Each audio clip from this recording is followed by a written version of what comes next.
Ivan, nagsisimula na naman nga yung pag-ulan dito sa Dagupan City at nakatayo ako ngayon dito sa Rizal Street kung saan nga abot tuhod pa rin yung baha. Katunayan, malaking bahagi ng Dagupan City ang apektado ng baha at 10 munisipalidad din yung lubog sa baha sa buong probinsya. Pag-uulan, pagpapakawala ng tubig ng San Roque Dam at high tide ang dahilan ng pagbaha.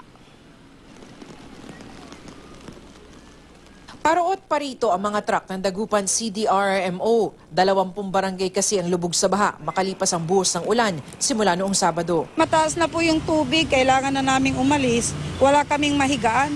Maging ang daan patungo sa ilang evacuation center, mataas ang baha. Isa sa mga pangunahing kalsada dito sa Dagupan City, itong Perez Boulevard. Pero dahil nga sa walang tigil na mga pag-uulan, umakyat na hanggang gutter yung tubig dito kaninang umaga. Pero abiso na rin ng PDRMO ng Pangasinan, may umiiral ngayon na high tide na aabot ng higit 1 metro. Kaya mula dito sa kalsadang ito na hanggang binte o hanggang tuhod pa yung tubig, dito naman sa Galvan Street hanggang tuhod, hanggang hita at hanggang bewang yung lalim ng tubig. Linggo na madaling araw na magsimulang magpakawala ng tubig ang 4 na gate ng San Roque Dam. Naabot na kasi nito ang critical level na higit 280 meters above sea level. Ang bahay ng apo ni Lola Erna, pinasok na rin ng abot-tuhod na baha. Dito ako pinanganak, dito sa Perez Boulevard. I'm now 74 years old. For the first time, ngayon lang binaha ang Perez Boulevard. Hindi na madaanan na maliliit na sasakyan ng isang bahagi ng A.B. Fernandez Avenue. Ang ibang residente, walang magawa kundi sumuong sa baha. May mga nagbangka na, pero lumabas ang tunay na hari ng baha. Ang mga kuliglig na motor ng bangka ang gamit, 20 pesos ang pasahe bawat isa. Maraming tricycle ang tumirik, hirap din ang mga pedicab. Kita niyo naman, kunting ulan, kunting high tide lang, mataas masyado. Nagsara ang maraming establishmentong pinasok ng tubig, pero buhay na buhay ang palengke. Business as usual din ang karinderyang ito. Tiyagaan na lang ma'am, siyempre wala tayong magagawa, baka kasi. Pero hanip talaga ang mga Pinoy. Kahit lubog sa baha, nakukuha pa rin ngumiti. May mga batang nakuha pang mag-swimming sa baha.